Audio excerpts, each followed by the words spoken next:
Assalamualaikum warahmatullahi wabarakatuh. Apa kabar anak-anak ustazah semua? Mudah-mudahan kita semua selalu dalam lindungan Allah Subhanahu wa taala dan mudah-mudahan kita tetap semangat belajar dalam rangka menuntut ilmu, mencari ridho Allah Subhanahu wa taala. Hari ini kita akan belajar tentang organ gerak pada hewan dan manusia. Anak-anak ustazah yang mudah-mudahan Allah berikan rahmat kepada kita semua. Apakah kamu melihat segerombolan burung yang terbang di langit yang tinggi? Atau sekumpulan kijang dan banteng yang berlarian di padang luas? Bagaimana perasaanmu melihat semua itu? Tentu ada rasa kekaguman atas penciptaan binatang-binatang tersebut. Itulah bukti kekuasaan Allah yang maha menciptakan. Apakah begitu saja Allah menciptakan binatang-binatang itu? Hikmah besar apakah yang tersimpan di dalam semua penciptaannya? Ternyata binatang-binatang juga tunduk dan patuh kepada Allah Subhanahu wa taala. Allah adalah Tuhan yang menguasai langit dan bumi beserta segala yang ada di antara keduanya. Dan seluruh makhluk Allah tunduk dan bertasbih kepadanya. Matahari, bulan, bintang, gunung, pohon-pohonan, binatang-binatang yang melata, dan manusia. Semua berada dalam kuasa Allah Subhanahu wa taala. Dan apabila kita mau mempelajari dan mengkaji sebagian kecil saja dari hewan-hewan tersebut, maka kita akan melihat kekuasaan Allah yang maha besar dan maha menciptakan yang telah membentuk hewan-hewan tersebut dalam porsi yang sesuai dan sempurna. Dan setelah mempelajarinya, maka bertambahlah keimanan kita kepada Allah Subhanahu wa taala dan rasa cinta kita kepada Allah Subhanahu wa taala. Para ilmuwan memperkirakan terdapat sekitar 2 juta genus marga atau spesies hewan yang ada di seluruh dunia. Hewan-hewan tersebut tinggal di tempat yang berbeda-beda, di air, darat, dan udara. Karena itu, cara hidup mereka pun bervariasi, disesuaikan dengan lingkungan tempat tinggal mereka dan juga dengan makanan yang tersedia. Semua makhluk hidup bisa bergerak, karena salah satu ciri makhluk hidup adalah bergerak. Secara umum, gerak dapat diartikan dengan berpindah tempat atau perubahan posisi sebagian atau seluruh bagian dari tubuh. Makhluk hidup akan bergerak apabila ada rangsangan yang mengenai sebagian atau seluruh bagian tubuhnya. Gerak pada manusia dan hewan menggunakan organ gerak yang tersusun dalam sistem gerak. Organ gerak tersebut berguna untuk berjalan, berlari, melompat, dan lain-lain. Organ gerak pada hewan dan manusia memiliki kesamaan.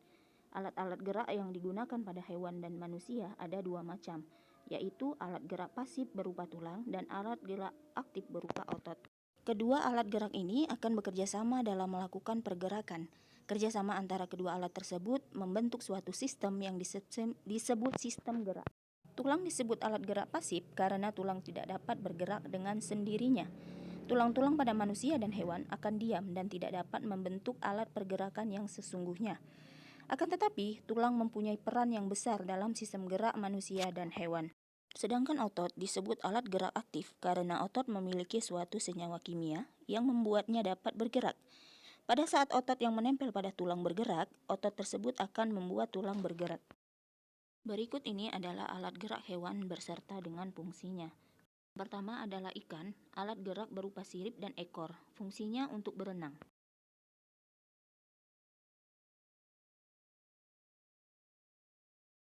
Yang kedua adalah amfibi, alat geraknya berupa sirip dan ekor. Fungsinya adalah untuk berenang. Sedangkan pada kata, alat geraknya berupa tungkai kaki yang berfungsi untuk melompat.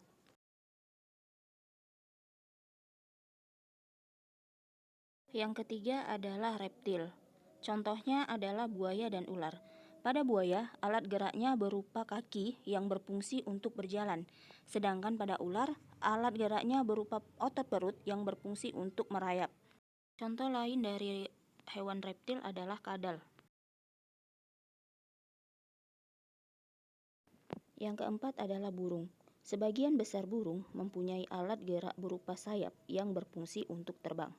Namun, ada juga burung yang mempunyai alat gerak berupa kaki yang berfungsi untuk berjalan. Contohnya adalah burung unta. Dan ada juga beberapa jenis burung yang menggunakan kakinya untuk berenang.